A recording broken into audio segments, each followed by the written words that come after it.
조기숙 교수님과 함께하는 배제의 정치학 세 번째 시간입니다. 추운 날씨에 스튜디오까지 와주신 교수님 어서 오십시오. 안녕하세요. 어서 오시고요. 반갑습니다. 교수님 귀엽다, 섹시하다 이런 팬심들이 엄청 작동하는, 제가 그거를 댓글로 많이 봤습니다. 아, 그래요? 저는 못 받고 그 트윗으로만 이제 주시는데 네. 뭐 목소리에서 박하향이 난다. 사실 너무 감사드리는 게 제가 하여튼 과학으로 얘기를 하고 유머 감각도 없고 굉장히 진지조잖아요. 그 진지함이 유머예요. 제가 그렇게 느꼈어요. 그래서 저는 그냥 유머가 없으니까 이런 컨셉으로 가야겠다 그러는데 네. 이제 사람들은 굉장히 딱딱하고 과학적인 얘기를 하는데 너무 눈물이 나고 감동을 받았다. 이래서 제가 더 눈물이 났어요. 그래서 참 다행이다. 근데 제가 원래 좀 따뜻한 사람이거든요. 그래서 그래 보이세요. 네, 알아봐 주셔서 감사합니다. 어느 분 댓글이 전 제일 좋았습니다. 기숙이 누나 이뻐. 근데 요즘 어쨌든 SNS에도 핫한 이슈고 좀 몰고 다니시죠. 또 광장에서도 또 이 얘기가 많이 돌아요. 그래서 어쨌든 메인 스트림에서는 다루지 않지만 어쨌든 굉장히 지금 핫한 이슈입니다. 방송 중간에 좋아요를 눌러주시면 새날팀들에게 큰 힘이 됩니다. 미리. 감사합니다. 자, 그러면은요 그 부분에 대해서 일단 뭐 아시는 분은 다 아시는 이야기인데 살짝만 말씀을 드리면은 고발뉴스 이상호 기자의 참여정부 때 삼성 특검에 관련해 가지고 그 미림 엑스파일 사건이었죠. 원래 그것은 거기에서 참여정부가 또는 대표적으로는 문재인 당시 민정수석이 그 사건을 덮었다 주장이 있었어요. 거기에 대한 SNS상의 공방이 오고 가면서 논란이 좀 있었는데 거기에 대한 이야기는 조기숙 교수님께서 당시에 청와대 홍보수석이었기 때문에 상황을 좀 설명해 줄 수 있을 것 같다. 그래서 그 얘기 먼저 듣고 배제의 정책 세 번째 시간 시작해 보도록 하겠습니다. 이상호 기자의 발언이랄까요? 그걸 먼저 한번 들어볼게요. 한 개인 기자가 그 당시에 MBC 소속 기자이긴 했습니다만 그건 법적인 것뿐이었고 사실 한 개인 기자가 세계적인 거대 재벌 그리고 사실 국가 권력도 있었습니다. 그 당시에는 다른 언론도 있었습니다. 검찰 권력도 있었습니다. 그 모든 권력과 맞서 싸운 아마 한 그 언론인이 할 수 있는 역사상 거의 최대값을 하지 않았을까 저는 그렇게 생각합니다. 사실은 그런 말씀을 하시면 제가 아니 가령 이제 제가 너무 감사하고 저기 일단 저 말씀을 좀 끊겠습니다. 네네. 여러분들 뭐 욕하실 것 같아서 네. 일단 사실 제가 제일 힘들었던 것은 그 회사 내부와 뭐 청와대 사실 뭐 저도 참여정부를 최초에 지지해서 노무현이라고 하는 인물을 알리고 노무현 정권 마지막까지 이른바 기자실 폐쇄하자고 할 때 모든 기자가 반대할 때 저 유일하게 국정 TV인가 나가서 지지했던 사람이에요. 국정홍보 TV요. 국정홍보 KTV가 나가가지고 뭐 기자실 없애는 문제에 대해서도 제가 인터뷰를 하고 그랬어요. 동의하는 차원에서. 네네. 그런데 유일하게 제가 고통받았던 문제, 참여정부에서 삼성 엑스파일 보도를 막았던 문제, 그리고 당시 한나라당과 민주당이 특검을 요구했단 말이에요. 네. 특검을 요구했는데 당시에 민정수석께서 막으셨어요. 특검. 당시에 막았던 특검. 특별 검찰이라는 뜻이 요새 여러분이 많이 듣고 계시죠. 그렇죠. 네. 검찰만의 공신력을 믿을 수 없을지도 모르니 새롭게 정치적으로 완전한 중립 상태, 형식적으로는 적어도 중립적 상태에 있는 국가 권력을 대신하는 검찰을 통해서 수사하도록 만들어내는 것이 특검이라는 거죠. 근데 사실 저로서는 이 얘기를 하기가 대단히 고통스러운데 그때 저는 특검을 간절히 바랬습니다. 저는 목숨을 걸고 보도를 했고 삼성 엑스파일 보도까지만 제 인생의 플랜이 있었어요. 그 이후는 삶을 어떻게 살아갈 것인가에 대한 살 것인가 말 것인가에 대한 플랜조차 없었어요. 근데 바로 그 며칠 뒤에 노무현 대통령께서 이거는 뇌물보다는 도청이 더 중요한 문제라고 생각한다고 말씀하시면서 수사 기류가 좀 바뀌었고 이걸 받아가지고 황교안 당시 서울지검 2차장이 도청 쪽으로 몰아갔고 결국은 수사를 하지 않았죠. 그래서 한나라당과 민주당 쪽에서 오히려 특검을 요구했을 때 아직 시기상조다라며 검찰 수사를 지켜보자고 하신 분이 당시 문재인 문정수석이셨어요. 저는 문재인 수석님 지금도 인격적으로 너무 좋아하고 여러분들과 함께 팬입니다. 그런데 팩트는 분명히 우리가 알고 있어야 향후 대선 과정에서 다가올 재벌 해체, 재벌 개혁 문제에 대해서 우리가 촛불 민심이 제대로 반영될 수 있지 않을까라는 차원에서 저도 이 발언하기가 아프지만 당시에 특검을 시기상조라고 막았던 문재인 현재 우리 후보께서 어떤 생각을 지금은 가지고 계신지 꼭 좀 제가 여러 차례 여쭤봤는데 답변을 못 들었거든요. 다시 한번 꼭 듣고 싶고 그때 자초된 특검이 12년 만에 다시 살아나서 삼성의 심장을 타격하고 있는 거죠. 네, 그렇습니다. 먼저 제가 드리고 싶은 말씀이 하나 있어요. 저는 세간나라든다를 진행하면서요. 지금까지 대한 언론이라든지 팟캐스트라든지 한 번도 비판해 본 적이 없습니다. 이게 어떤 의미를 갖고 있는 거냐면은 일종의 약자들끼리의 연대, 가치관적으로 마음이 들지 않더라도 비판보다는 서로를 격려해 주자. 그래야 우리가 뭉쳐서 이길 수 있다라는 기본 방침을 갖고 활동했다는 말씀을 드리고요. 그리고 예를 들어서 이상호 기자 같은 정말 사회를 열심히 뛰신 분들이 이런 일들로 인해서 노고, 고쳐 이루어 놓은 것들이 훼손되지 않기를 저는 바라는 마음이 일단 간절하다, 그런 말씀 드리고 시작을 해보겠습니다. 저도 그 말씀에 동의하는 게 우리가 지금 진보 진영이 분열하는 이유 중에 가장 큰 게 사람과 일을 구분하지 못해요. 그러니까 사람으로서의 이상호는 늘 권력에 맞서 정의를 추구했던 그런 용감하고 또 거리에서 정말 힘들게 고생을 마다하지 않은 그 이상호는 변함이 없다. 다만 요 특검 관련 발언에 대해서는 생각을 달리한다. 저는 이렇게 좀 이해해 주셨으면 좋겠어요. 그래서 물론 뭐 이걸로 인해서 후원을 그동안 끊는다든지 뭐 하는 분들은 그건 개인의 자유지만 저는 또 하나는 뭐냐면 사실 한 가지 발언이 또 그 사람의 많은 걸 말해줄 수가 있어요. 결정적으로.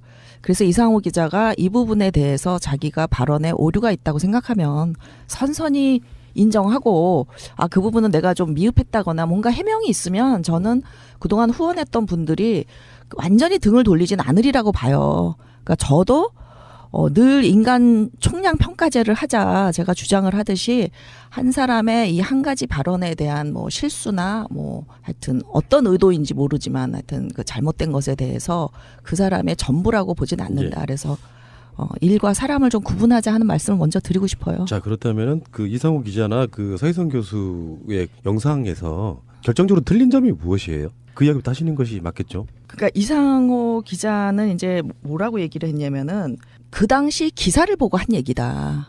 그리고 그 당시 기사가 전부 다, 그래서 제가 그 당시 기사를 어떻게 믿냐. 조중동 한경호가 다 왜곡을 했는데 나는 기사를 보고 말했다는 건 믿기가 어렵다. 내가 청와대에서 경험한 건 당신이 완전히 잘못 알고 있다라고 했더니 어쨌든 여러 개의 기사가 그러니까 보라고. 그랬더니 아니나 다를까 제목을 왜곡한 기사만 링크를 해놨어요. 근데 이제 그 제목이 대표적으로 두 개인데 기사의 경우는 그러니까 김용철 씨 인터뷰 이런 거 말고요. SBS 기사였는데 문재인 민정수석 선 조사 후 특검 검토 이렇게 돼 있어요. 근데 이 특검도 내가 맡겠다가 아니라 특검은 기본적으로 국회에서 하는 거예요. 그러니까 그건 얼마든지 미진하면 국회에서 해라. 그러나 특검을 기다리려면 2, 3개월 걸리니까 먼저 검찰에서 조사를 시작하겠다 하는 거였고요. 그러니까 요거는 뭐 틀린 건 아니지만은 그 인터뷰 전체 맥락과는 조금 동떨어져 있는 제목이다라는 거고. 그다음에 이제 또 하나의 기사가 국민일보에 청와대 특검은 빛 좋은 개살구 이런 발언을 한 건 맞아요. 맞는데 그 전체 인터뷰가 머니투데이에 나와 있더라고요. 이 박재범 기자가 굉장히 좀 훌륭한 기자입니다. 이 머니투데이는 사실 별로 우리가 뭐 쳐주지 않는 언론이고 그야말로 기업 옹호하는 언론이지만 제가 기억하기도 박재범 기자가 상당히 자질이 좋은 인성이 좋은 기자였는데 그 기자는 전면 인터뷰를 해놨어요. 그러면 거기에 어떤 맥락에서 빛 좋은 개살구가 나오냐면 지금 특검을 할래도 여야 삿바 싸움 해야 되니까 한 3개월 걸린다. 그럼 이거 지금 손 놓고 있자는 거냐. 그리고 지금 옛날 검찰과 달리 참여정부 검찰은 굉장히 독립돼 있으니까 얼마든지 국정원 수사를 할 수 있을 것 같다. 일단 하고 미진한 부분이 있으면은 또 하자 특검에서. 그리고 이제 내용에 관한 거 이런 얘기를 해요. 이 수사가 그 두 가지가 있는데 일단은 이게 삼성 엑스파일이 아니고요. 그건 한 개에 불과하고 270개의 국정원 녹취록이 있었던 거예요. 미림팀에. 네. 예. 그래서 첫 번째는 이게 국가 권력에 의한 불법 도청이기 때문에 이것에 대한 수사가 있고 그거는 검찰이 못할 이유가 없다. 그다음에 이제 두 번째로는 내용에 대한 수사. 이제 뇌물이라든지 무슨 뭐 정치 자금이라든지 뭐 떡검 그 검찰의 떡값이라든지 이런 것들은 지금 이게 공소시효 문제가 있고 또 그 독소독가 이론이라 그래가지고 불법으로 얻은 그 증거는 법정에서 증거 효력이 없어요. 그러니까 이거 뭐 특별법 같은 걸로 좀 풀어야 이게 해결이 되지 않겠냐 이런 그 두 가지 얘기를 합니다. 그러니까 만일에 이상호 기자가 정말 그 진실에 투철한 기자라면 저한테는 전화로 그랬어요. 당시 언론에 다 그렇게 나왔다. 어떻게 모든 언론이 다 왜곡을 할 수가 있냐 했는데 이상호 기자가 링크를 해놓은 것은 제목과 내용도 다른 제목을 완전히 왜곡한 기사 2개를 링크를 했고 실제 이제 특친들이 저에게 막 전해준 그 기사들을 보면 전 인터뷰가 그대로 나와 있는 걸 보면 오히려 문재인은 특검을 지지할 뿐만 아니라 다만 특검이 시간이 걸리니까 먼저 시작하자 하는 거고 미진하면 특검 또 하자. 그건 국회에서 할 일이니까. 근데 심지어 특별법으로 내용까지 공개하는 거를 검토할 필요가 있다. 이런 얘기를 해요. 근데 어디서 도대체 문재인이 이거를 막았다라는 아이디어를 얻으셨는지 제가 이해가 안 되는 거죠. 왜냐하면 저희는 수석보좌관 회의 때 그때는 수석보좌관 회의 때가 아니라 이게 이머전시니까 담당 수석들을 다 올라오라 그랬어요. 대통령님 그 회의실로. 그 저희가 불려갔죠. 그 자리에서 대통령이 하신 말씀이 이거는 그 정부가 막으려고 해서 막아질 수 있는 게 아니다. 이거는 국민들의 요구에 응답을 해야 된다. 그래서 첫째, 홍석현 주미대에서 물러나야 된다. 그다음에 둘째, 그 녹취록을 어쨌든지 내용도 수사해야 된다. 근데 지금 국회에서 특검법이 합의가 안 됩니다. 그러니까 열린우리당은 특별법을 만들어서 위원회에서 내용을 다 보고 사생활 같은 거 다 빼고 그리고 이제 공적인 것만 수사를 하자 하는 입장이었고 민노당은 특검에게 이걸 맡기자 하는 입장이었는데 노 대통령이 뭐라 그러셨냐면 깔 수 있는 방법 까세요. 그러면 키를 누가 가지고 있느냐. 민노당이 가지고 있다. 그럼 민노당 안 따르세요. 이렇게 말씀을 하셨어요. 제가 알고 있는 사실과 너무 다른 얘기라서 그 이상호 기자에게 우리 모르는 사이도 아니고 또 내가 이상호 기자를 응원한다는 걸 이상호 기자도 알고 있어요. 그러니까 우리 만나서 한번 얘기해보자. 어디서 오해가 생겼는지. 저는 정말 이게 오해라고 생각했는데 막상 제가 토론을 신청했는데 전혀 답이 없더니 이제 전화로 와서 그때 당시 기사에 다 똑같이 나와 있으니까 어떻게 모든 기사가 왜곡일 수가 있느냐. 보고 얘기해라. 그래서 봤더니 이거는 완전히 그 이상호 기자가 준 기사에도 그런 내용이 없어요. 오해의 소지가 있지. 뭐 빛 좋은 개살구란 말을 했기 때문에. 근데 이제 이게 나온 배경을 제가 좀 이따가 설명을 드릴 텐데 당시 한나라당이 걸핏하면 들고 나왔던 게 특검이에요. 그러니까 대통령 취임하자마자부터 대북송금 특검부터 그 대선 자금 뭐 참모 비리 뭐 횡담도 유전 모든 특검법을 들고 나와서 그때 사실 특검을 거의 해마다 몇 개씩 했을 거예요. 그 자료도 있어. 각 특검의 예산이 보통 50억씩 뭐 작으면 35억, 50억 뭐 이렇게 쓰이거든요. 그런데 이 특검이 한계가 있는 거예요. 그러니까 인원도 굉장히 작고 검찰 조직에 비해서 그다음에 기한도 정해져 있어요. 그리고 의제도 정해져 있어요. 그거 아니면 딱 못하게 돼 있어요.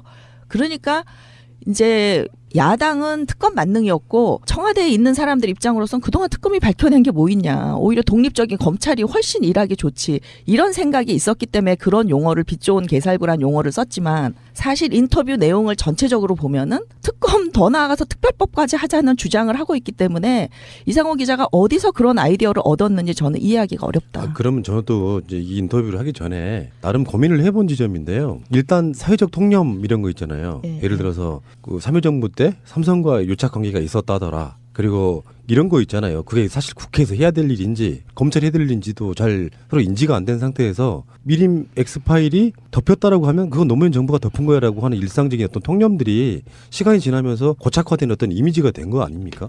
그런 건데요. 그게 저는 이제 제왕적 대통령 프레임이라고 생각하는데 최동욱 교수라는 분이 조중동과 이 한경의 제왕적 대통령 프레임을 어떻게 바라보는지 연구한 논문이 있어요. 거기에 보면 똑같다.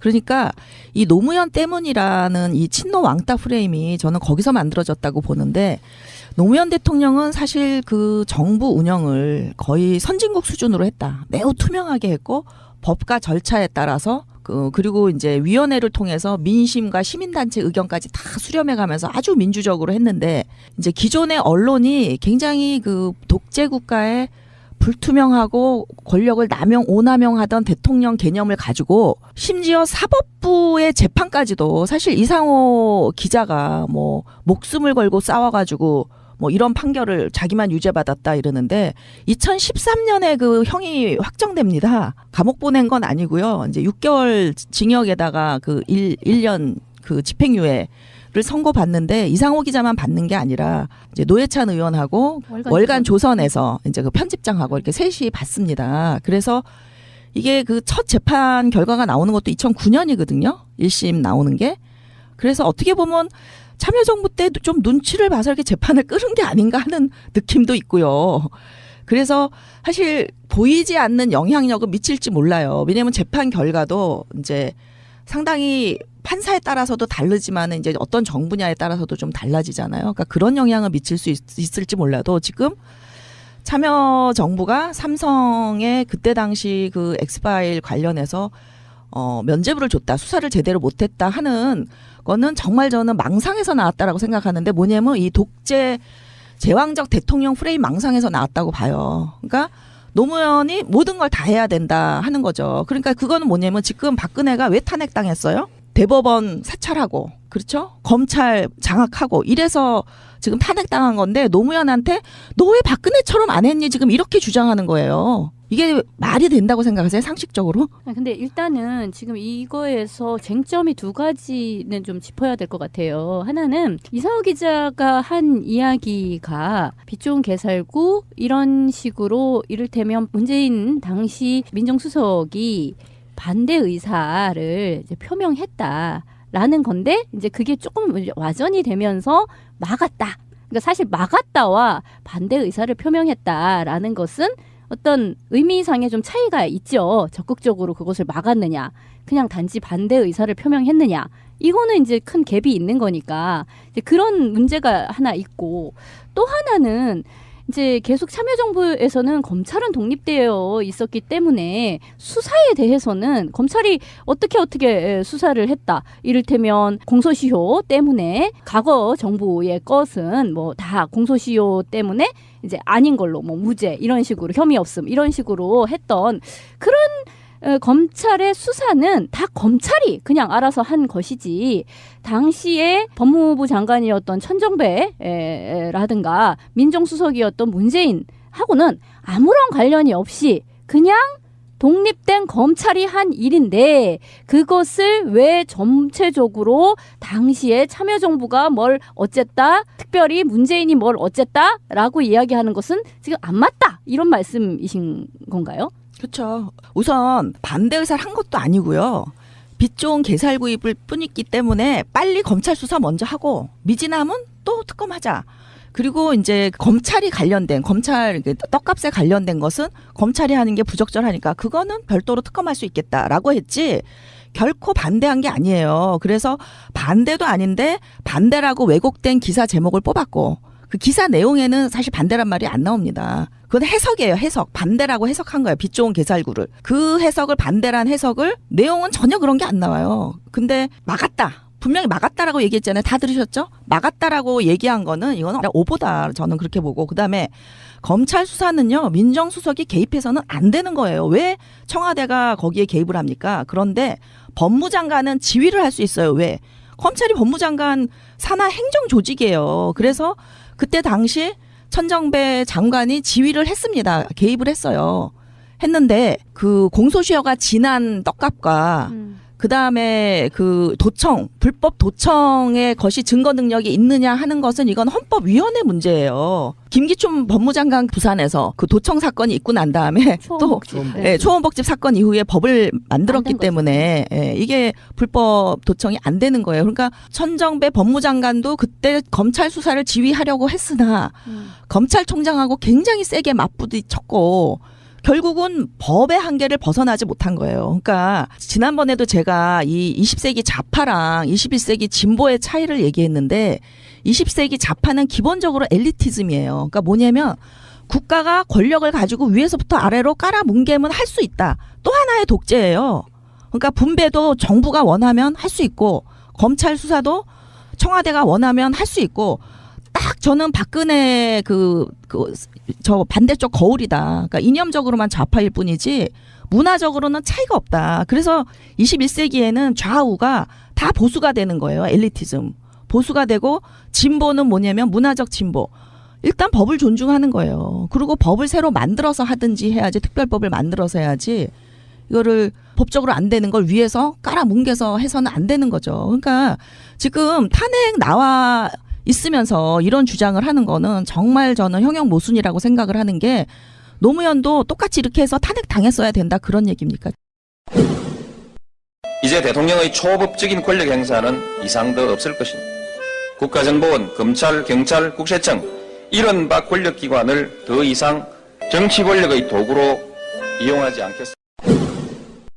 이 사건 전체를 사실 삼성 엑스파일이 아니라 안기부 엑스파일 또는 뭐 국정원 엑스파일, 미림 엑스파일 이렇게 이제 봐야 되는 것이다. 그러니까 삼성 엑스파일은 지금 이상호 기자가 입수한 몇 개의 테이프에서 삼성과 관련된 이야기가 나오는 것인데 전체 이 사건을 놓고 보았을 때는 국가기관이 지속적으로 정적을 사찰한 이제 그것이 굉장히 큰 원래 큰 틀거리다. 그렇기 때문에 이 사건을 놓고서 노무현 대통령이 그때 그랬던 거죠. 이거는 사실 삼성 떡값보다도 중요한 것이 이 도청 문제다. 이렇게 이제 얘기를 했단 말이죠. 그래서 그것이 전체적인 이 사건의 프레임 또는 가이드라인으로 작용을 했다라고 얘기를 할 때 이게 다른 사건들 뭐 초원복집 사건이라든지 뭐 이런 사건에서 그 도청의 내용보다도 도청을 했다는 사실로 프레임을 몰고 가는 것이 잘못인데 이것도 똑같이 그렇게 된 것이 아니냐 이렇게 얘기가 나올 적에 저는 이거는 조금 상황은 다르다고 생각을 해요. 왜냐하면 이건 국가기관에 의한 민간인 사찰이라는 것이 더 중요한 문제일 수 있을 거라고 생각해요. 대통령 입장이 아니라 이건 누가 봐도 300개의 국가의 권력을 이용한 범죄가 더 중요하지 거기 일부 내용에 나오는 그게 중요하지 않다는 게 아니라 일부 내용에 나오는 삼성 정치 자금이 더 중요하다고 보긴 어렵죠. 그것도 중요하지만 본질은 핵심의 본질은 이거는 국가 공권력을 사용한 도청이라는 범죄죠. 이건 조직적 범죄인데 상식적으로 보면 그렇게 봐야 되는 거 아니에요? 국가의 불법 도청 행위에 대해서 삼성 특검은 이제 무산됐으니까 국정원 행위에 대한 노무현 정부 안에서의 일종의 처벌 내지는 개혁의 어떤 그 과정은 있었습니까 그 당시? 아니 그래가지고 신건 그 임동원 국정원장 구속돼가지고 또 얼마나 난리가 났어. 그것도 이제 또 하나의 참여정부가 호남 그 김대중 정부와 거리를 그렇죠. 두기 위한 음모라고 그 난리를 쳤는데. 그러니까 그것도 이제 일부 그러니까 말하자면 YS 정권 때에 이루어진 것은 이제 공소시효가 지나간 거가 돼버렸고 DJ 정부 때의 사람들만 결국은 다쳤다. 지금 이제 한쪽에서는 계속 그렇게 이야기를 하고 있는 거죠. 그 YS 정권은 사실은 그 김덕 그 안기부 장관 저도 이거는 뭐 청와대에서 있을 때 안 사실은 아니고 최근에 이제 뭐 여기저기 팟캐스트를 듣다 보니까 이 문제 관련해서 알게 된 건데 김덕 그 안기부장이 들어왔던 이유는 그 김덕이 정치학자입니다. 제가 잘 아는 교수인데 이거를 지금 개혁하기 위해서 안기부를 개혁하기 위해서 들어왔고 그때 미림팀을 없앴다는 거예요. 네, 없앴는데 다시 생긴 게 없앴는데 이제 장관의 인지하에 생긴 게 아니라 이제 다시 몰래 밑에 있는 사람들끼리 그렇지 재발을 했었기 때문에 공소시효 문제가 있었는지 저는 정확히 모르겠어요. 그런데 어쨌든 김대중 정부에서만 처벌을 받았던 건 맞죠. 그런데 그 김대중 정부의 국정원장이 처벌받을 때 이제 어떤 일이 있었냐면은 대통령이 그때 식사를 전혀 못 하셨어요. 그러니까 민정수석이 보고를 했죠. 국정원장으로부터 이제 보고를 받아가지고 대통령에게 보고를 했는데 우리도 깜짝 놀랐죠. 김대중 정부에서까지 있었다. 그리고 이제 국정원장이 그거를 인지를 하고 있었기 때문에 처벌을 받았겠죠. 그런데 이거를 좀 어떻게 내가 공개적으로 이거는 지나간 일이니까 앞으로가 더 중요하니까 처벌하지 말자라고 검찰에다 얘기를 해볼까? 그러면은 이제 검찰 독립은 거짓말이라고 난리가 날 거다. 이제 참모들이 반대했어요. 그러면 민정수석이 검찰총장이랑 법무장관 통해가지고 좀 얘기를 하면 어떨까? 좀 덮고 넘어가자고. 근데 만일에 이 사람들이 말을 안 들으면 그때 검찰의 분위기는 말을 안 들을 분위기였어요. 말을 안 들으면 대통령의 권위가 땅에 떨어진다. 그래서 이쪽도 저쪽도 다 위험했던 거예요. 그래서 원칙대로 가는 수밖에 없을 것 같다. 그래서 대통령이 그다음에 식사를 못 하셔가지고요. 이렇게 피골이 상접했어요. 일주일간. 이렇게 완전히 이렇게 들어갔어요. 양볼이. 그러니까 제가 그걸 보고 있으니까 너무나 가슴이 미어지는 거예요. 그러니까 대통령은 이제 제가 호남 사람인 줄 알고 저에게 계속 전화를 하시는 거예요. 어떻게 됐냐고. 어떻게 됐냐고. 그럼 어떻게 됐냐고가 호남 민심이 어떻게 돌아가는지 인터넷에 뭐 어떤지 이걸 물어보시는 거예요. 근데 제가 할 수 있는 일이 있나요? 그러니까 전화 끊고는 이제 계속 우는 거예요. 저는. 그러니까 우리 비서가 들어왔다가 제가 계속 울고 있으니까 자기도 울고. 우리가 일주일을 그러고 보냈어요. 그러면서도 그 검찰의 수사를 하는 걸 못 막았다고요. 그런데 이게 민주정부의 전형적인 모습이에요. 근데 그거를 김대중 정부 국정원장이 처벌받은 거 가지고도 제가 신건 보좌관을 만났어요. 그 작년에인가 정동영 의원 만나러 갔다가 그 정동영 의원 보좌관을 하고 있더라고요. 그래서 신건 의원 보좌관이 저한테 이제 신건 의원 돌아가셨으니까 막 이 얘기를 하더라고요. 그래서 제가 이 얘기를 해줬어요. 그 당신들은 옛날 그 시각으로 이 참여정부를 보면 정말 이해를 못한다. 왜냐면 김대중 대통령 때만 해도 그래도 제왕적 대통령의 이 문화가 있었기 때문에 굉장히 검찰을 장악하려고 노력을 했죠. 측근들을 심으면서. 근데 결국은 검찰 장악을 못했어요. 김대중 대통령도. 그 임기 말에 그 홍삼 트리오 그 비리가 터져 나온 게 사실 이게 액수가 그렇게 많은 게 아니에요. 사람들이 언론에서 막 난리를 치니까 이게 뭐 엄청난 비리처럼 생각하지만 사실은 검찰들이 증거 다 가지고 있다가 임기 말에 다 그렇게 터트리면서 대통령을 그야말로 연맥인 거예요. 그러니까 노 대통령을 이걸 보면서 검찰은 절대로 우리가 장악을 못한다. 김영삼 대통령도 마찬가지예요. 김영삼, 김대중 다 검찰한테 당한 거예요. 그래서 우리 정부가 살 수 있는 길은 투명하게 얘네들에게 독립성을 주는 것밖에 없다. 우리도 검찰 개혁에 대해서 얼마나 많은 고민을 하고 의논을 했겠어요.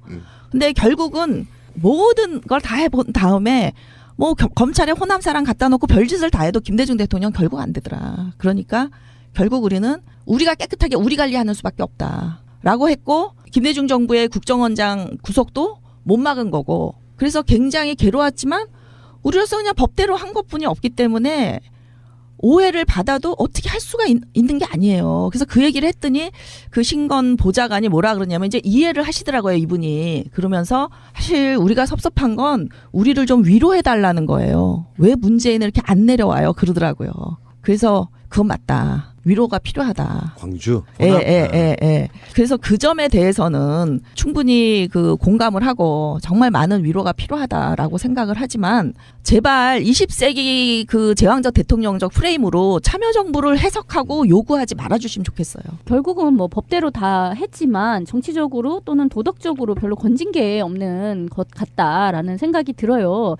그런데 지금 삼성에 대해서는요. 그때로서는 그러면 노무현 정부 입장에서는 삼성이 떡값을 어떻게 나눠주고 어쩌든 간에 그거는 아주 일부, 극히 일부에 해당되는 이야기고 그다지 중요하지 않다. 이렇게 생각을 했다는 건가요? 그렇지 않고요. 네. 지금 많은 그 문제가 됐던 게 노회찬 의원 같은 게 문제가 됐던 게 이제 검사들의 그 명단을 발표한 게 그렇죠. 문제였는데 실제로 그 녹취록에는 명단도 없다 그래요.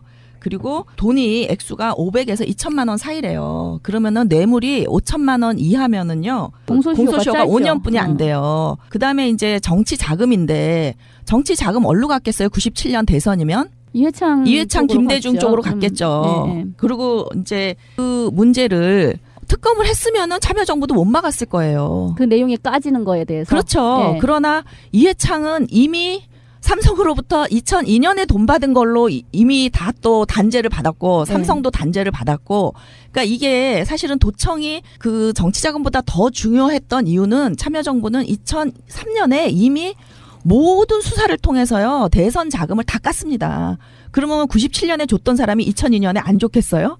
그러니까 이미 처벌을 다 받았고 제도를 다 만들었고 더 이상 정치자금 그 재벌가의 유착은 없어졌기 때문에 그 분야의 개혁은 다 했다고 생각하는 거예요. 그러니까 본질이 국가의 권력에 의한 도청이라고 봤던 이유도 정치자금은 이미 한번 회오리를 다 2003년에 쓸고 갔잖아요. 그러니까 덜 중요하다는 게 아니라 그리고 뭐 속마음으로는 그런 게 있었을지도 모르죠. 이걸로 또 이해창 씨는 이미 공소시효가 지났고 김대중 대통령은 대통령이기 때문에 공소시효가 남아 있으니까 이거 해봤자 김대중 대통령만 다치는 게 아닐까 하는 생각이 저는 민주당에도 있었다고 봐요.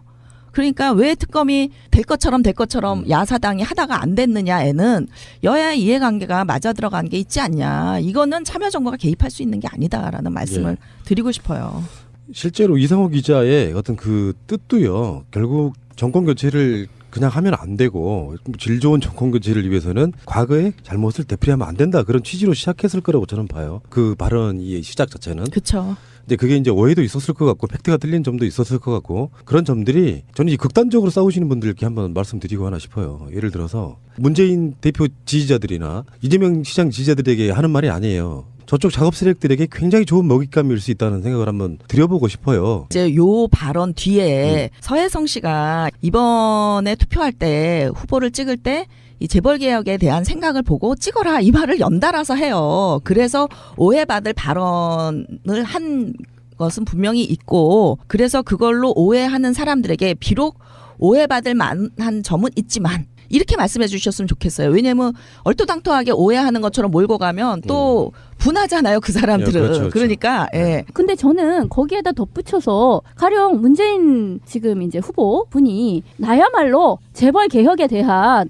진정한 의지가 있다. 그리고 과거에 그 사람들이 얘기하는 것은 오해와 오패가 있고 실제로 나는 그렇지 않고 재벌 개혁 그때도 재벌 개혁에 대한 미진했던 부분이 마음에 걸린 바도 있었지만 어쨌든 나는 이제는 정말 재벌 개혁을 하려고 한다. 삼성을 개혁하고 싶다.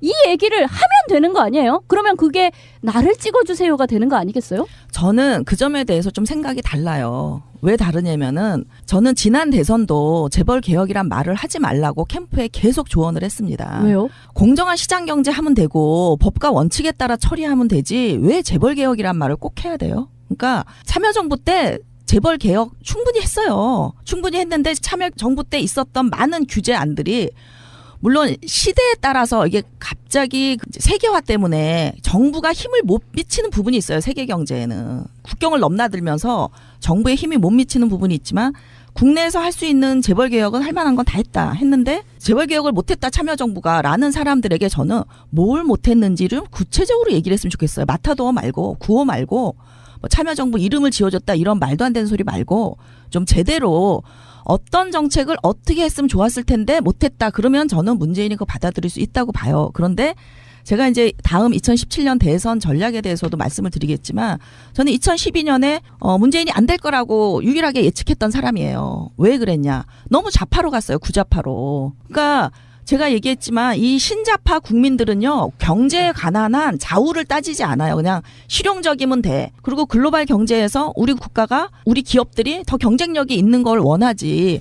무조건 재벌 개혁이 꼭 해답이다라고 생각지 않아요. 근데 지금은 재벌 개혁이 왜 해답이냐면은 재벌이 지금 타락했으니까. 정권과 유착해가지고 별짓을 다 하고 있으니까. 그렇지만 참여정부 때 그런 일이 있었으면 예를 들어 보시라고요. 그러니까 마치 지금의 최순실 게이트에서 나타나는 삼성의 문제가 참여정부에서 잉태된 것처럼 말하시는 분들 정말 어이가 없어요. 김영철 변호사가 네. 이야기한 거는 이제 네. 뭐 돈을 돌린 아주 구체적인 이야기들이 있잖아요. 뭐 어디 금고에서 쇼핑백에 담아서 그리고 이제 이용철 그 사람이 자기가 받았던 돈을 그렇게 사진으로 공개한 바도 있고 어쨌든 또는 참여정부 때의 어떤 인적 구성 뭐 진대재, 홍석현, 이현호 이런 사람들이 아주 좋은 어떤 참여정부 내에서 삼성 출신의 사람들이 좋은 대접을 받았던 인적 구성의 문제라든지 홍석현을 주미대사로 발탁하게 된 건 그 진보 언론 시민단체에서 중앙을 좀 분리해 달라는 요청에 의해서 받아들여진 거예요.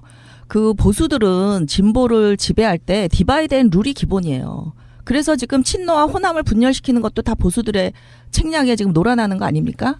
그런데 진보야말로 보수를 좀 갈라놔야 돼요. 왜냐하면 너무나 거대하게 그들은 그 연합을 하고 있기 때문에 정경련도 해체해야 되고 정말 조중동도 중앙일보 하나 떼어서 조동으로 묶어주고 더 나쁜 문화일보 갖다 조동문 이렇게 묶어주고 그렇게 디바이드앤 룰을 해야 되는데 마침 진보적인 시민단체에서 중앙일보를 좀 떼어줬으면 좋겠다. 또 중앙일보 회장이었던 그 홍석현 회장이 또 마침 주미대사에 관심도 있고 해서 임명을 한 건데 그러면 삼성은 사기업이에요. 사기업 사람을 참여정부에 데려가면 안 되는 겁니까? 그 가장 뛰어난 인재가 많이 아니요, 뭐 있다는 그런 건 기업인데 아닌데 삼성의 사람이 몇 명인데 그 3명 임명했다고 이게 삼성 정부가 돼요?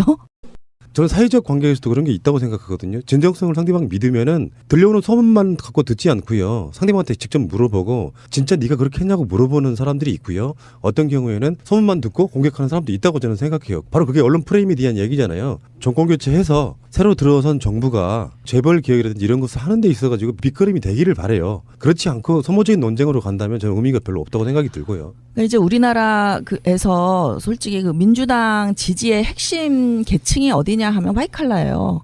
화이트칼라인데 이제 노무현 대통령은 화이트칼라로부터 한 65%의 압도적인 지지를 받았는데 그럼 그때 뭐 참여정부엔 재벌 규제 정책이 없었냐? 출자 총액 제한부터 규제 정책, 뭐 순환 출자 제한 다 있었는데 2008년에 이명박 대통령이 다 없애버려요. 근데 그 참여정부에서 있었던 규제 정책이 2008년에 다 없어지는데 그 이명박 박근혜 때 문제가 노무현 때부터 시작된 거다라는 이 주장이 도대체 어떻게 그 논리성을 가질 수 있는지 저는 이해가 안 가고. 법인세 인하는 어떻게 생각하세요? 법인세 인하는요 참여정부가 한 게 아니에요. 한나라당이 다수당일 때 그리고 열린우리당이 45석이냐 54석이냐 미니 여당일 때 밀려서 한 거예요. 근데 노무현 대통령이 이거 굉장히 거부권 행사하고 싶어 하셨어요. 근데 못해서 여러 번 후회하셨어요. 그리고 몇 번 이 얘기를 하셨어요. 어떻게 구자파들은 보고 싶은 것만 보고 읽고 싶은 것만 읽냐고. 노 대통령이 이 발언을 법인세 인하가 과연 맞는 정책이었는지 회의스럽다라는 발언을 공식석상에도 여러 번 하셨어요. 근데 열린우리당이 어쨌든 이제 다수당이 되었잖아요. 그리고 나서는 어떤 정책의 변화가 그러면 있었을 수도 있는데 그렇지 못한 것은 그럼 노무현 대통령과 열린우리당은 아무런 또 영향력을 미칠 수 없는 관계이기 때문에 그랬다는 건가요? 그럼? 당연하죠. 왜냐하면 모든 학자들이 대통령에게 그 제왕적 대통령이 제왕적 총재가 화두였어요. 그때 당시에. 그래서 김대중 대통령도 매일 제왕적 총재 내려놓으라고 요구를 해가지고 결국은 총재 자리 내놓으시고 출당까지 당하셨고 이회창 씨도 매일 제왕적 총재라고 비난을 받을 때여서 노무현 대통령은 당원이었지 일체 당권을 가지고 있지 않았고 실제로 열린우리당이 당의장이 맨날 바뀌고 11명이었어요.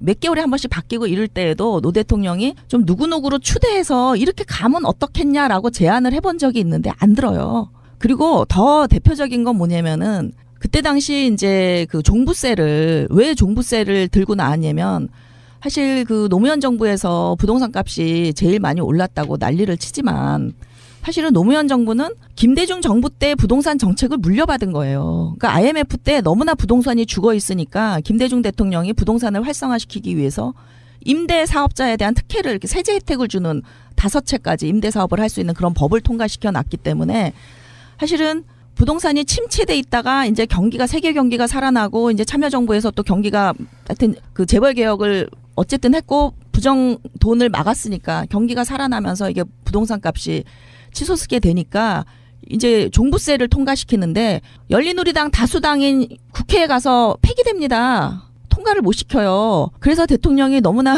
분해하면서 다시 법안을 만들어서 그 다음 회기에 또 보내요. 또 폐기됩니다. 2번 폐기되고 어떻게 했냐. 우리가 종부세에 올인했어요. 올인해가지고 국정홍보처에서 100명 공론조사를 했어요. 이제 100명을 모아서 이 종부세에 대한 설명을 하고 왜냐면 그때 보수 언론에서 세금 폭탄이니 막 이러니까요. 우리 집에 그때 일 도와주러 오시던 도우미 아주머니 집 없어요. 근데 자기는 박근혜 찍고 싶대요. 왜 그러냐니까 세금을 없애줄 것 같아서. 그래서 아주머니 소득세 내세요? 아니요. 재산 있으세요? 집 있으세요? 아니요. 근데 세금이 싫다는 거예요. 이게 우리나라 현실이에요. 그런데 어쨌든 공론조사를 통해서 이 종부세가 얼마나 1%에 해당하는 세금이고 대다수의 국민이 이걸로 어떤 혜택을 볼 것인지 종부세는 또 다 지방 교부금으로 쓰게 해놨거든요. 그래서 그렇게 공론조사를 통해서 겨우 종부세가 만들어지면서 국회에 가서 통과돼요. 그동안 얼마나 국회 로비를 했는지 몰라요. 이게 민주주의예요. 20세기 그 김대중 대통령 때까지의 제왕적 대통령 모델로 정치를 노무현 정부의 정치를 얘기하지 말라니까요. 선진국 시각으로 하세요, 제발. 네. 근데 저도 어쨌든 당시 현장에서 지금처럼 촛불 켜고 싸웠던 사람이 한 사람입니다. 엑스파일 진실 밝혀라. 검찰들과 역학관계, 국정원과 국가 권력으로부터 벗어난 권력들이 대한민국 사상의 최대의 도충 사건이잖아요. 어마어마합니다. 규모가 5천 명이 넘어가요. 그 동원 인력만. 그때 당시 정말 치열하게 전 싸웠어요. 현장에서. 정말 쇠파이프도 들었었거든요. 당시 마지막 쇠파이프였는데 이 사건으로. 그런 사람의 한 사람으로서 지금 격세지감을 느끼는데 사실은 그때 당시 왜 조 교수님이 울었어야 됐는지가 이제 좀 이해가 가요. 그때 검찰하고 평검사들하고도 마음대로 못했던 노무현 대통령이 있었고 끊임없이 견제를 했던 거 있었고 그다음 호남 홀대론도 여기 이제 적용이 됐던 거고 이런 전반적인 측면에 봤을 때 아무것도 움직일 수 없었던 청와대에서 그다음에 이게 블루오션이었거든요. 참여정부에서는 이거 건드리면 과거 정부 다 죽일 수 있었던 건데 그러지 못했다는 아픔이 있네요. 그때 당시 주진우 기자가 노건평 씨 기사를 처음 내보내요. 임기 초에 그것도. 그랬을 때 문재인 수석한테 전화했더니 너무 고맙다 이랬다는 거예요. 그게 우병우와 그 문재인의 차이예요. 민정이 그렇게 검찰을 장악하고 뭐 비리를 덮고 이런 일을 하는 게 아니에요. 민정수석이. 노무현 정부가 한 엄청난 일들이 제 페이스북에 있으니까 가서 좀 보시고요. 그렇게 그 불법적으로 법을 어기고 헌법을 어겨가면서 할 수 있는 일만 있는 게 아니라 민주주의라는 게요. 결과의 합리성을 보장하진 않아요. 그러니까 민주주의는 우리가 절차의 합리성을 그냥 서로 지키는 약속이지 절차의 합리성을 지켜가면서 정부가 할 수 있는 일들 많이 있었고 그런 일들은 다 했고 성과를 봤으니까요. 그 제 페북을 좀 참조해 주시고 단 정말 이런 미묘한 문제들이 터졌을 때 이게 정말 대통령의 독단으로 이걸 다 파헤칠 수 있느냐 했을 때 기본적으로 법치주의 국가잖아요, 우리나라가. 헌법과 법률을 위반하면서 할 수 있는 부분은 없다는 거예요. 근데 지금은 사실 촛불이 어떻게 보면 초법률적인 일도 조금 해요. 그러니까 예를 들면은 이제 이번에 탄핵 때 국회의원들이 다 아마 사퇴서를 당 대표한테 제출을 했는데 이게 무슨 의미가 있어요. 야당만 사퇴서를 내는 게. 근데 우리가 노리는 거는 정치적인 의미죠. 사퇴를 다 해버리면 여당이 소수당인데 어차피 의사 진행도 안 되잖아요. 그러면은 이거 이러면 총선 다시 하는 거 아니야? 이런 정치적 압박을 주기 위해서 그런 정치적 제스처를 하는 거거든요. 그러니까 법과 헌법을 뛰어넘어서 할 수 있는 것들이 있어요. 예를 들면 이번 촛불 민심 같은 게 사실은 탄핵 재판 또는 여당 의원도 움직여서 이렇게 됐는데 이제 그때 당시도 예를 들면 국회를 압박해가지고 정말 이런 거대한 여론이 있었다면 저는 국회에서도 새누리당이 아무리 반대해도 다른 당들이 합하면 과반이 넘으니까 저는 특별법이나 특검 통과시킬 수 있었다고 봐요. 그런데 일단 시민들이 별로 관심이 없었고 그러니까 시민사회가 성숙해야지 선진국은요. 법치는 우리랑 선진국이랑 똑같아요. 근데 왜 선진국은 지키고 우리는 안 지키냐? 선진국은 시민사회가 성숙해 있기 때문에 대통령 하나로 되는 게 아니라 시민사회가 지금처럼 이 정도만 성숙해 있으면은 되는 거예요. 그런데 시민사회가 이렇게 성숙해지기까지 누가 기여를 했냐? 저는 단연코 노무현이라고 봐요. 노무현 5년의 그 민주적인 정국 국정 운영의 경험. 그래서 박근혜가 나쁘다는 걸 알게 한 그런 어떤 그 투명하고 정말 선진국다운 국정 운영. 그리고 플러스 노무현 대통령 돌아가심으로써 시민들이 깨어남으로써 지금 이렇게 촛불이 국회도 압박하고 법원도 압박하고 헌재도 압박하는 이게 가능한 거예요. 그러니까 그때 당시도 우리 시민사회가 이렇게 깨어나서 그렇게 했었다면 저는 가능했다고 보고 특검 통과시키는 것도 가능했다고 보는데 결국은 2월에 한나라당이 겉으로는 특검을 통과시킬 것처럼 얘기했지만 그때 최재천 의원의 인터뷰를 보면 전혀 소위원회에 나오지도 않았다는 거 아니에요. 통과시킬 맞아요. 의사가 전혀 없어요. 왜? 뒤통수 친 거죠. 그렇죠. 그때 아니, 그러니까 한나라당. 겉으로 쇼한 거지 할 맞아요. 의사가 전혀 없었고 사실 그 열린우리당 사람들도 좀 부담이 됐겠죠. 이걸로 인해서 또 민주당과 이제 사이가 갈라지지 않겠냐 했을 거고 뭐 민주당도 마찬가지였고 그러니까 이게 노무현 때 어떤 기업에 대한 일제의 그 정치자금 조사와 이런 어떤 그 법의 정비 이런 게 없었다면 그때 또 법도 정비가 됐잖아요. 오세훈법이 통과돼서 이런 게 없었다면 이 문제를 노무현 대통령이 정말 억지로라도 시민사회 교육을 시켜서라도 몰아붙였을지 모르지만 이미 다 지나간 문제라고 보는 거예요. 이거는 어느 정도 됐고 정말 그 과거를 파헤치는 건데 우리가 얻을 수 있다면은 정말 검찰을 치는 건데 그러기에는 액수가 너무 작았다는 거죠. 그럼 막판에 공수처를 던진 거는 어떻게 생각을 하세요? 특검 무용론이 있었어요. 청와대에서는. 이거 특검 맨날 해봤자 정말 그 무슨 비리가 청와대에 비리가 있는 것처럼 야당의 공격 빌미만 주지 실질적으로 우리가 이제 국정원도 활용하지 않고 전혀 이 고위공직자 비리를 청와대만 감시하지 다른 이제 의원들이나 뭐 언론이나 이런 비리를 전혀 할 수가 없으니까 공수처가 있어야 되겠다 하니까 그 공수처 얘기를 여론화시키고 싶었던 거죠. 대통령은. 특검보다는 사실 이게 훨씬 더 좋은 거다라는 걸 여론화시키고 싶었던 건데 사실은 그것 때문에 특검이 사실 유야무야 된 거에도 하나의 원인이 됐잖아요. 그 원인이 됐다고 볼 수 없어요. 왜냐하면 국회가 대통령의 말을 눈꼽만치도 안 들었습니다. 그러니까 이게 저는 노무현 대통령이 이런 말을 했어요. 내가 성공하는 걸 자꾸 바라지 마라. 나는 지금 우리 이 환경 분위기에서 실패할 수밖에 없는 대통령이다. 물론 저는 노무현이 실패했다고 생각지 않아요. 조금도. 그러나 이제 정권 재창출도 할 수 없는 형편이고 예를 들면 10년 민주정권 피로군이 있다. 이거 넘어가게 돼 있다. 그다음에 우리 시민사회가 내가 대통령이 돼 보니 전혀 민주적으로 일을 할 수 있는 그런 역량이 아직 안 돼 있다. 그다음에 열린우리당도 완전히 따로 가고 이러니까 나의 실패를 통해서 국민이 학습을 하는 게 더 중요하다. 그러니까 지금 민주당이 상당히 단합되고 지지도 잘 받고 이러는 게 저는 그동안의 수없는 실패의 경험으로 학습이 됐다고 봐요. 그게 아니면 어떻게 하루아침에 민주당이 이렇게 정당다운 정당이 될 수가 있어요? 다 그 추미애가 잘나서 그런가요? 그게 아니죠. 그동안에 다 과거의 실패를 경험해봐서 거버넌스 구조도 바꾸고 시민들 지지자들도 바뀌고 국회의원들도 바뀌었기 때문에 이렇게 된 거예요. 정권이 바뀌고 나서 민주정부 10년 지나면서 알아서 잘 하겠지. 그리고 사실 지키는 노력을 거의 안 했어요. 그리고 나서 그렇게 무너질 때 저번에 한번 방송으로도 말씀드린 적이 있는데 제일 친한 친구가 노무현 대통령 욕하는 거 보고 충격 먹어가지고 그래서 사실은 트위터 활동은 어떻게 했냐면은 노무현 대통령이 잘못 알려진 부분을 왜곡된 부분을 RT하고 그런 자료 만들어서 이렇게 트위터하고 그런 활동 되게 많이 했었던 기억이 나는데 저는 이런 류의 토론을 별로 안 좋아하는 이유가 하나 있습니다. 진보 쪽 분들은 다양해서 그런지는 모르겠는데 자기가 생각했던 어떤 확실한 믿음을 증명하기 위해서 굉장히 많은 것들을 동원하다 보면 나중에 그게 감정적으로 갈아설수 없을 만큼 찢어지는 걸 제가 수도 없이 많이 봐왔거든요. 제 생각은 그렇습니다. 지금 박근혜 게이트 국면에서 정권교체가 중요하다면 정권교체라는 것이 생각보다 어려울 수도 있는 측면에서 이 시점에서는 뭐가 중요하고 다음 시점에서는 뭐가 중요한지 그 어떤 타임테이블에 의해서 좀 움직였으면 좋겠다는 생각이 들어요. 너무 급하게 가는 게 아닌가 이런 생각도 좀 드려보고 싶습니다. 한 말씀만 더 드리면 그 노 대통령은 새누리당이 특검하자고 막 공세를 할 때 속마음을 아셨던 거죠. 저 사람들 절대 특검할 마음이 없다. 근데 특검을 하자고 했기 때문에 안 한단 말도 못하니까 그래 그러면은 공수처 하자 이렇게 한 거예요. 그래서 이제 노무현 대통령이 저는 그 당시에 공수처가 될 거라는 생각을 가졌다고 보지 않아요. 근데 노 대통령은 개헌도 마찬가지고 왜 던지냐.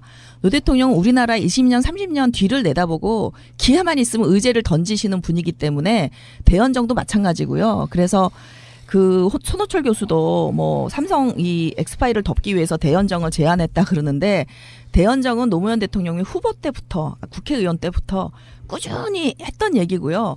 그때가 마침 1년 후에 재보궐선거로 열린우리당 과반수가 깨집니다. 그래서 깨지니까 그러면 이거 다수당에 총리를 줘야 되는 게 아니야? 하는 진지한 마음에서 하신 거고 그때 그게 안 되더라도 다음 정권에서 좀 해달라는 의미로 하신 거기 때문에 저는 다음번 대통령이 누가 되든 지금 뭐 정당들이 과반수 되는 정당이 없잖아요.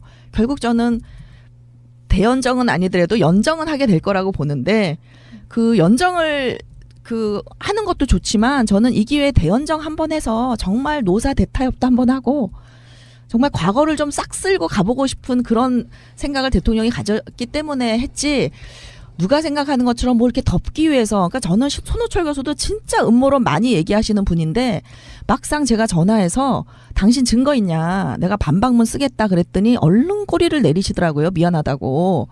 그러니까 제가 늘 부탁드리는 얘기는 지금 정권교체 앞두고 이런 거 좀 불편하다라고 지금 말씀하시는데 저는 해도 된다고 봐요. 이런 이치크만 하면 언제 해요. 그 황진미 씨 얘기했듯이 문재인 후보의 재벌 개혁에 대한 청사진과 비전을 확인할 수 있는 좋은 기회다라는 것처럼 저는 할 수 있다고 보는데 문제는 좀 공세 수준에서 하지 말고 마타도처럼 하지 말고 좀 수준 있는 정책을 구체적인 정책을 가져와야 그러니까 문재인이 할 수 있는 게 저 재벌 개혁 확실히 하겠습니다 뿐이 더 있어요. 근데 구체적으로 재벌 개혁이 뭐야?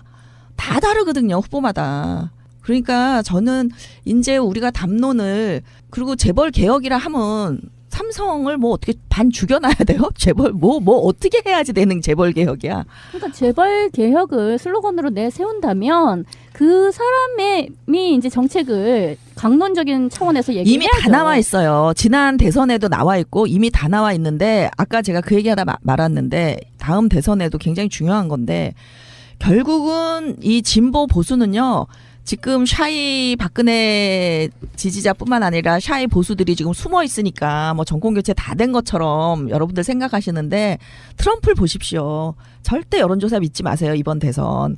부끄러워서 지지한단 말 절대 안 하면서 찍을 사람 많이 나올 거예요. 그래서 물론 박근혜는 지지하지 않아도 차기 보수 단일 후보가 나오면은 찍을 사람 얼마든지 있기 때문에 지금 그렇게 녹록한 환경이 아니고 그다음에 결국은 중도표를 먹는 사람이 이기는 건데 제가 이제 제3세대 시민권자들이 이제 저는 신주류라고 보는데 우리 사회에 그들의 핵심이 이제 와이칼라고 그다음에 일부 전문직일 수도 있고 그다음에 노무현 대통령이 대통령 된 다음에 대통령 지지자로 돌아선 저소득층은 전통적으로 새누리당 지지거든요. 그런데 노무현 대통령 5년 동안 이 지지 기반의 변화가 생겨서 150만에서 250만 원 수입인 가구 소득인 사람들이 사실 이회창 씨 열렬 지지자였어요. 이분들이 노무현 지지자로 돌아섭니다. 그러니까 상당한 학습이 있었다는 거죠. 그래서 한 150부터 250 그다음에 그 이상 고소득자로 갈수록 1000만까지가 민주당 지지자라는 거예요. 근데 더 압도적인 지지자는 고소득이에요. 저소득보다는 사실은.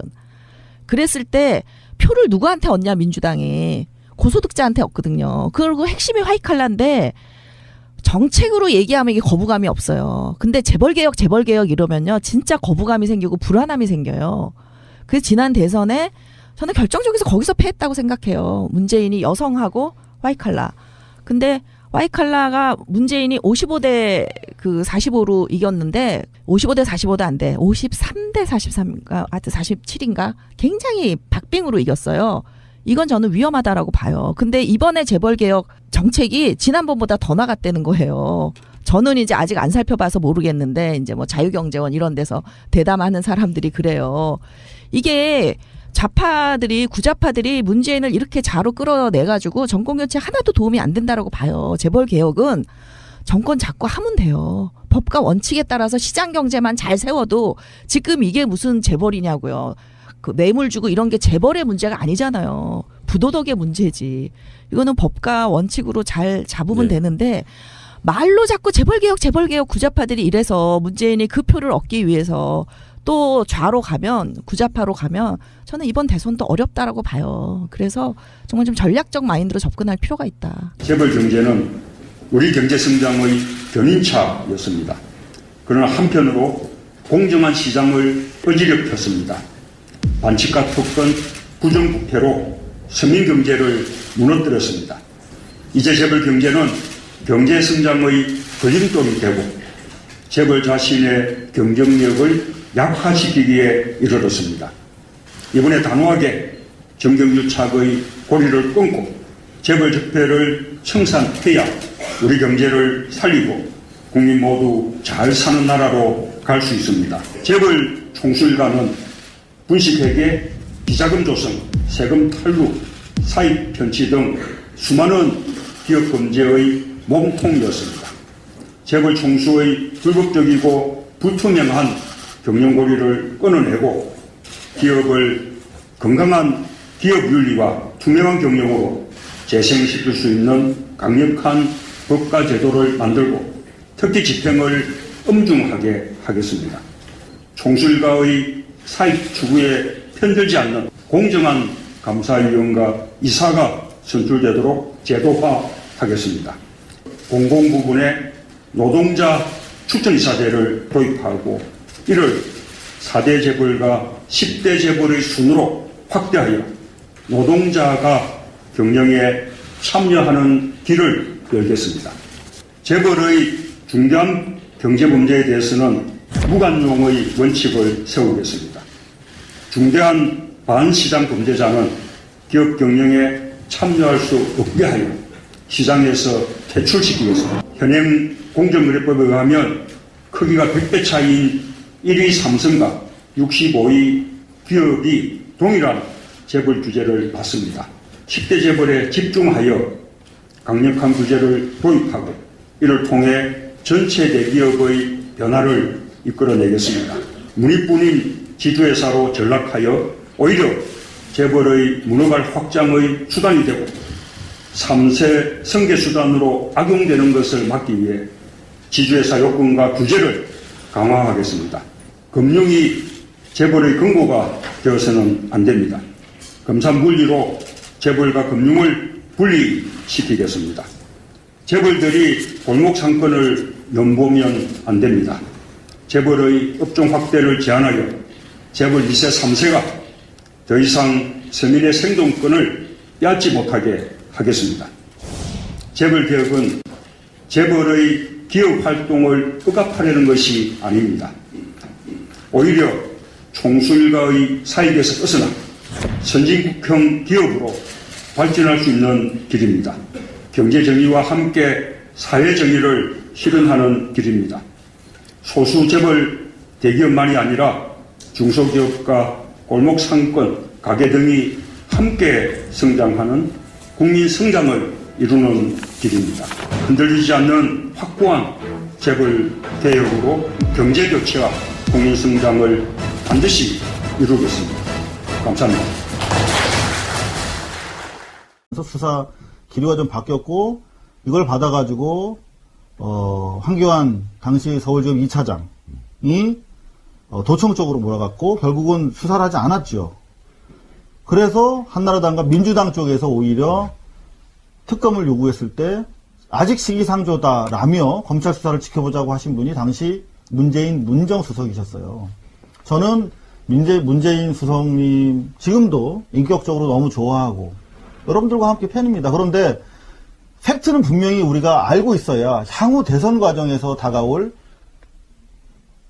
재벌 해체, 재벌 개혁 문제에 대해서 우리가 촛불 민심이 제대로 반영될 수 있지 않을까라는 차원에서 저도 이 발언하기가 아프지만 당시에 특검을 시기상조라고 막았던 문재인 현재 우리 후보께서 어떤 생각을 지금 가지고 계신지 꼭 좀 제가 여러 차례 여쭤봤는데 답변을 못 들었거든요. 다시 한번 꼭 듣고 싶고 그때 좌초된 특검이 12년 만에 다시 살아나서 삼성의 심장을 타격하고 있는 거죠. 네, 그렇습니다. 먼저 제가 드리고 싶은 말씀이 하나 있어요. 저는 세간나라든다를 진행하면서요. 지금까지 대한 언론이라든지 팟캐스트라든지 한 번도 비판해 본 적이 없습니다. 이게 어떤 의미를 갖고 있는 거냐면은 일종의 약자들끼리의 연대, 가치관적으로 마음이 들지 않더라도 비판보다는 서로를 격려해 주자. 그래야 우리가 뭉쳐서 이길 수 있다라는 기본 방침을 갖고 활동했다는 말씀을 드리고요. 그리고 예를 들어서 이상호 기자 같은 정말 사회를 열심히 뛰신 분들이 이런 일들로 인해서 노고 고쳐 이루어 놓은 것들이 훼손되지 않기를 저는 바라는 마음이 일단 간절하다, 그런 말씀 드리고 시작을 해보겠습니다. 저도 그 말씀에 동의하는 게 우리가 지금 진보 진영이 분열하는 이유 중에 가장 큰 게 사람과 일을 구분하지 못해요. 그러니까 사람으로서의 이상호는 늘 권력에 맞서 정의를 추구했던 그런 용감하고 또 거리에서 정말 힘들게 고생을 마다하지 않은 그 이상호는 변함이 없다. 다만 요 특검 관련 발언에 대해서는 생각을 달리한다.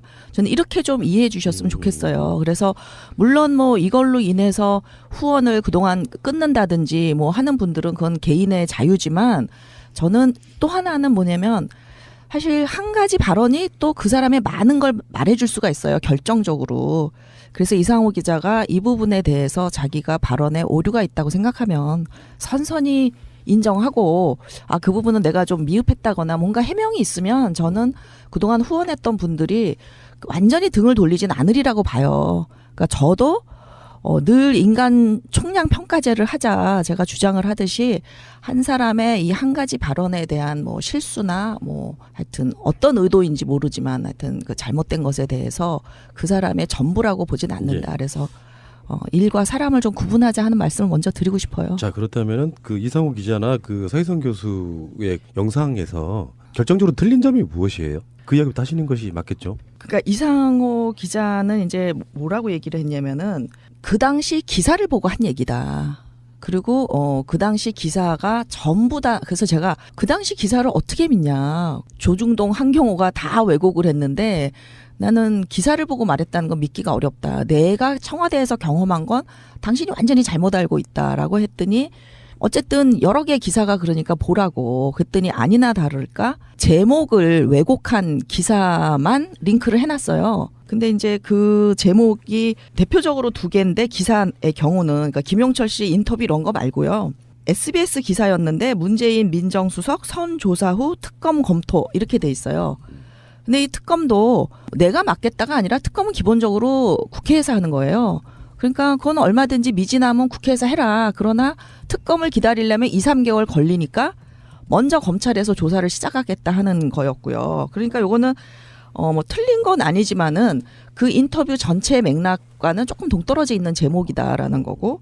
그다음에 이제 또 하나의 기사가 국민일보에 청와대 특검은 빛 좋은 개살구. 그냥 취임하자마자부터 대북송금 특검부터 그 대선 자금 뭐 참모 비리 뭐 행담도 유전 모든 특검법을 들고 나와서 그때 사실 특검을 거의 해마다 몇 개씩 했을 거예요.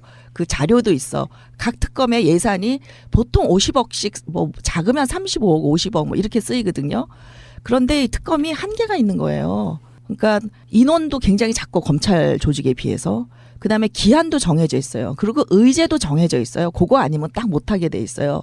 그러니까 이제 야당은 특검 만능이었고 청와대에 있는 사람들 입장으로선 그동안 특검이 밝혀낸 게 뭐 있냐. 오히려 독립적인 검찰이 훨씬 일하기 좋지. 이런 생각이 있었기 때문에 그런 용어를 빛 좋은 개살구란 용어를 썼지만 사실 인터뷰 내용을 전체적으로 보면은 특검 더 나아가서 특별법까지 하자는 주장을 하고 있기 때문에 이상호 기자가 어디서 그런 아이디어를 얻었는지 저는 이해하기가 어렵다. 그러면 저도 이제 이 인터뷰를 하기 전에 나름 고민을 해본 지점인데요. 일단 사회적 통념 이런 거 있잖아요. 네. 예를 들어서 그 참여정부 때 삼성과 유착 관계가 있었다더라. 그리고 이런 거 있잖아요. 그게 사실 국회에서 해야 될 일인지 검찰이 해야 될 일인지도 잘 서로 인지가 안 된 상태에서 미림 X파일이 덮였다라고 하면 그건 노무현 정부가 덮은 거야라고 하는 일상적인 어떤 통념들이 시간이 지나면서 고착화된 어떤 이미지가 된 거 아닙니까?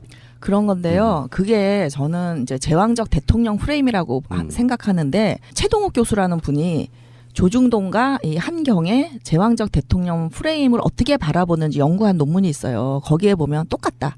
그러니까 이 노무현 때문이라는 이 친노 왕따 프레임이 저는 거기서 만들어졌다고 보는데 노무현 대통령은 사실 그 정부 운영을 거의 선진국 수준으로 했다. 매우 투명하게 했고 법과 절차에 따라서 그리고 이제 위원회를 통해서 민심과 시민단체 의견까지 다 수렴해가면서 아주 민주적으로 했는데 이제 기존의 언론이 굉장히 그 독재 국가의 불투명하고 권력을 오남용하던 대통령 개념을 가지고 심지어 사법부의 재판까지도 사실 이상호 기자가 뭐 목숨을 걸고 싸워가지고 뭐 이런 판결을 자기만 유죄받았다 이러는데 2013년에 그 형이 확정됩니다. 감옥 보낸 건 아니고요. 이제 6개월 징역에다가 그 1년 그 집행유예를 선고받는데 이상호 기자만 받는 게 아니라 이제 노회찬 의원하고 월간 조선에서 이제 그 편집장하고 이렇게 셋이 받습니다. 그래서 이게 그 첫 재판 결과가 나오는 것도 2009년이거든요. 1심 나오는 게.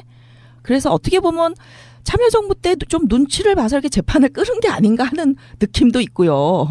그래서 사실 보이지 않는 영향력은 미칠지 몰라요. 왜냐하면 재판 결과도 이제 상당히 판사에 따라서도 다르지만 이제 어떤 정부냐에 따라서도 좀 달라지잖아요. 그러니까 그런 영향을 미칠 수 있을지 몰라도 지금 참여정부가 삼성의 그때 당시 그 엑스파일 관련해서 면죄부를 줬다, 수사를 제대로 못했다 하는 거는 정말 저는 망상에서 나왔다라고 생각하는데 뭐냐면 이 독재 제왕적 대통령 프레임 망상에서 나왔다고 봐요. 그러니까 노무현이 모든 걸 다 해야 된다 하는 거죠. 그러니까 그거는 뭐냐면 지금 박근혜가 왜 탄핵당했어요?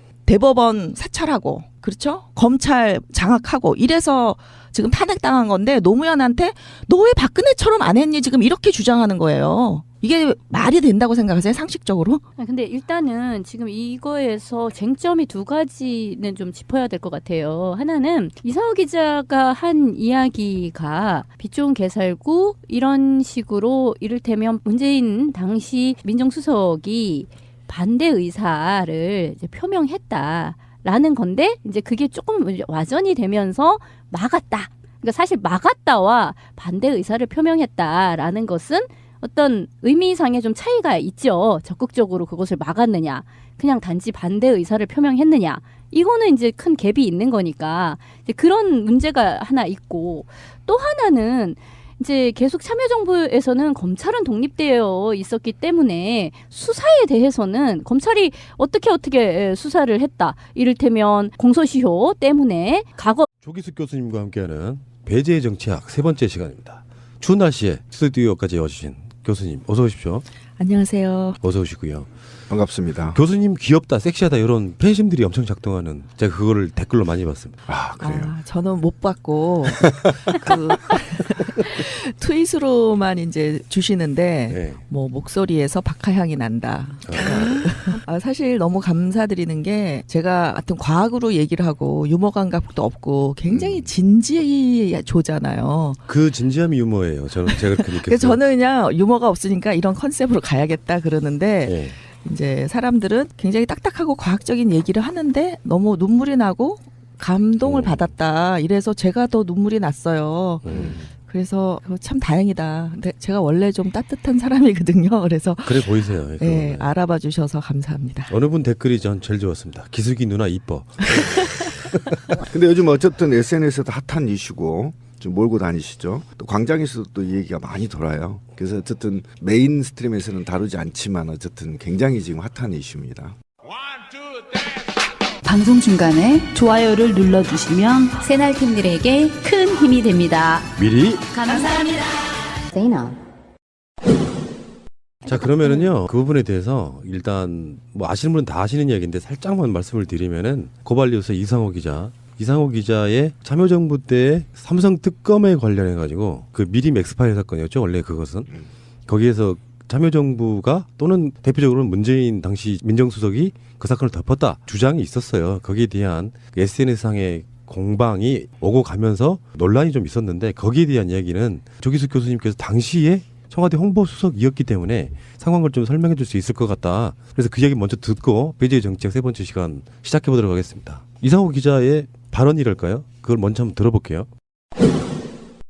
한 개인 기자가 그 당시에 MBC 소속 기자이긴 했습니다만 그건 법적인 것뿐이었고 사실 한 개인 기자가 세계적인 거대 재벌 그리고 사실 국가 권력도 있었습니다. 그 당시에는 다른 언론도 있었습니다. 검찰 권력도 있었습니다. 그 모든 권력과 맞서 싸운 아마 한 그 언론인이 할 수 있는 역사상 거의 최대값을 하지 않았을까 저는 그렇게 생각합니다. 사실은 그런 말씀을 하시면 제가 아니 가령 이제 제가 너무 감사하고 일단 저 말씀을 좀 끊겠습니다. 네네. 여러분들 뭐 욕하실 것 같아서 네. 일단 사실 제가 제일 힘들었던 것은 그 회사 내부와 뭐 청와대 사실 뭐 저도 참여정부를 최초에 지지해서 노무현이라고 하는 인물을 알리고 노무현 정권 마지막까지 이른바 기자실 폐쇄하자고 할 때 모든 기자가 반대할 때 저 유일하게 국정 TV인가 나가서 지지했던 사람이에요. 국정홍보TV요. 국정홍보 KTV가 나가가지고 뭐 기자실 없애는 문제에 대해서도 제가 인터뷰를 하고 그랬어요. 동의하는 차원에서. 네네. 그런데 유일하게 제가 고통받았던 문제, 참여정부에서 삼성 엑스파일 보도를 막았던 문제, 그리고 당시 한나라당과 민주당이 특검을 요구했단 말이에요. 네. 특검을 요구했는데 당시에 민정수석께서 막으셨어요. 특검. 당시에 막았던 특검. 특별검찰이라는 뜻이 요새 여러분이 많이 듣고 계시는. 그렇죠. 네. 검찰만의 공신력을 믿을 수 없을지도 모르니 새롭게 정치적으로 완전한 중립 상태, 형식적으로는 적어도 중립적 상태에 있는 국가 권력을 대신하는 검찰을 통해서 수사하도록 만들어내는 것이 특검이라는 거죠. 근데 사실 저로서는 이 얘기를 하기가 대단히 고통스러운데 그때 저는 특검을 간절히 바랬습니다. 저는 목숨을 걸고 보도를 했고 삼성 엑스파일 보도까지만 제 인생의 플랜이 있었어요. 그 이후는 삶을 어떻게 살아갈 것인가에 대한 살 것인가 말 것인가에 대한 플랜조차 없었어요. 근데 바로 그 며칠 뒤에 노무현 대통령께서 이거는 뇌물보다는 도청이 더 중요한 문제라고 생각한다고 말씀하시면 이런 발언을 한 건 맞아요. 맞는데 그 전체 인터뷰가 머니투데이에 나와 있더라고요. 이 박재범 기자가 굉장히 좀 훌륭한 기자입니다. 이 머니투데이는 사실 별로 우리가 뭐 쳐주지 않는 언론이고 그야말로 기업 옹호하는 언론이지만 제가 기억하기도 박재범 기자가 상당히 자질이 좋은 인성이 좋은 기자였는데 그 기자는 전면 인터뷰를 해놨어요. 그러면 거기에 어떤 맥락에서 빛 좋은 개살구가 나오냐면 지금 특검을 할래도 여야 삿바 싸움 해야 되니까 한 3개월 걸린다. 그럼 이거 지금 손 놓고 있자는 거냐. 그리고 지금 옛날 검찰과 달리 참여정부 검찰은 굉장히 독립돼 있으니까 얼마든지 국정원 수사를 할 수 있을 것 같다. 일단 하고 미진한 부분이 있으면은 또 하자 특검에서. 그리고 이제 내용에 관한 거 이런 얘기를 해요. 이 수사가 그 두 가지가 있는데 일단은 이게 삼성 엑스파일이 아니고요. 그건 한 개에 불과하고 270개의 국정원 녹취록이 있었던 거예요. 미림팀에. 네. 예. 그래서 첫 번째는 이게 국가 권력에 의한 불법 도청이기 때문에 이것에 대한 수사가 있고 그거는 검찰이 못할 이유가 없다. 그다음에 이제 두 번째로는 내용에 대한 수사. 이제 뇌물이라든지 무슨 뭐 정치 자금이라든지 뭐 떡검 그 검찰의 떡값이라든지 이런 것들은 지금 이게 공소시효 문제가 있고 또 그 독수독가 이론이라 그래가지고 불법으로 얻은 그 증거는 법정에서 증거 효력이 없어요. 그러니까 이거 뭐 특별법 같은 걸로 좀 풀어야 이게 해결이 되지 않겠냐. 이런 그 두 가지 얘기를 합니다. 그러니까 만일에 이상호 기자가 정말 그 진실에 투철한 기자라면 저한테는 전화로 그랬어요. 당시 언론에 다 그렇게 나왔다. 어떻게 모든 언론이 다 왜곡을 할 수가 있냐 했는데 이상호 기자가 링크를 해놓은 것은 제목과 내용도 다른 제목을 완전히 왜곡한 기사 2개를 링크를 했고 실제 이제 특친들이 저에게 막 전해준 그 기사들을 보면 전 인터뷰가 그대로 나와 있는 걸 보면 오히려 문재인은 특검을 지지할 뿐만 아니라 다만 특검이 시간이 걸리니까 먼저 시작하자 하는 거고 미진하면 특검 또 하자. 그건 국회에서 할 일이니까. 근데 심지어 특별법으로 내용까지 공개하는 거를 검토할 필요가 있다. 이런 얘기를 해요. 근데 어디서 도대체 문재인이 이거를 막았다라는 아이디어를 얻으셨는지 제가 이해가 안 되는 거죠. 왜냐하면 저희는 수석보좌관 회의 때 그때는 수석보좌관 회의 때가 아니라 이게 이머전시니까 담당 수석들을 다 올라오라 그랬어요. 대통령님 그 회의실로. 그 저희가 불려갔죠. 그 자리에서 대통령이 하신 말씀이 이거는 그 정부가 막으려고 해서 막아질 수 있는 게 아니다. 이거는 국민들의 요구에 응답을 해야 된다. 그래서 첫째, 홍석현 주미대사 물러나야 된다. 그다음에 둘째, 그 녹취록을 어쨌든지 내용도 수사해야 된다. 근데 지금 국회에서 특검법이 합의가 안 됩니다. 그러니까 열린우리당은 특별법을 만들어서 위원회에서 내용을 다 보고 사생활 같은 거 다 빼고 그리고 이제 공적인 것만 수사를 하자 하는 입장이었고 민노당은 특검에게 이걸 맡기자 하는 입장이었는데 노 대통령 뭐라 그러셨냐면 깔 수 있는 방법 까세요. 그러면 키를 누가 가지고 있느냐. 민노당이 가지고 있다. 그럼 민노당 안 따르세요. 이렇게 말씀을 하셨어요. 제가 알고 있는 사실과 너무 다른 얘기라서 그 이상호 기자에게 우리 모르는 사이 아니고 또 내가 이상호 기자를 응원한다는 걸 이상호 기자도 알고 있어요. 그러니까 우리 만나서 한번 얘기해보자. 어디서 오해가 생겼는지. 저는 정말 이게 오해라고 생각했는데 막상 제가 토론을 신청했는데 전혀 답이 없더니 이제 전화로 와서 그때 당시 기사에 다 똑같이 나와 있으니까 어떻게 모든 기사가 왜곡일 수가 있느냐 보고 얘기해라. 그래서 봤더니 이거는 완전히 그 이상호 기자가 준 기사에도 그런 내용이 없어요. 오해의 소지가 있지. 빛 좋은 개살구란 말을 했기 때문에. 근데 이제 이게 나온 배경을 제가 좀 이따가 설명을 드릴 텐데 당시 한나라당이 걸핏하면 들고 나왔던 게 특검이에요.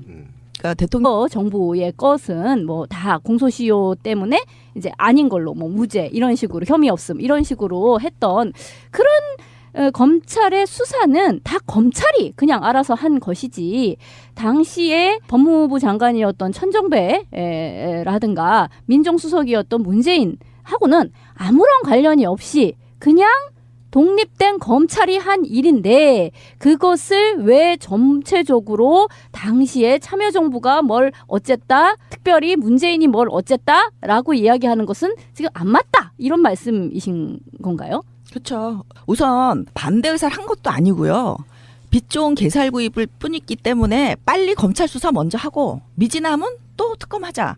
그리고 이제 검찰이 관련된 검찰 떡값에 관련된 것은 검찰이 하는 게 부적절하니까 그거는 별도로 특검할 수 있겠다라고 했지 결코 반대한 게 아니에요. 그래서 반대도 아닌데 반대라고 왜곡된 기사 제목을 뽑았고 그 기사 내용에는 사실 반대란 말이 안 나옵니다. 그건 해석이에요. 해석. 반대라고 해석한 거예요. 빚 좋은 개살구를. 그 해석을 반대란 해석을 내용은 전혀 그런 게 안 나와요. 근데 막았다. 분명히 막았다라고 얘기했잖아요. 다 들으셨죠? 막았다라고 얘기한 거는 이건 오보다 저는 그렇게 보고 그다음에 검찰 수사는요. 민정수석이 개입해서는 안 되는 거예요. 왜 청와대가 거기에 개입을 합니까? 그런데 법무장관은 지휘를 할 수 있어요. 왜?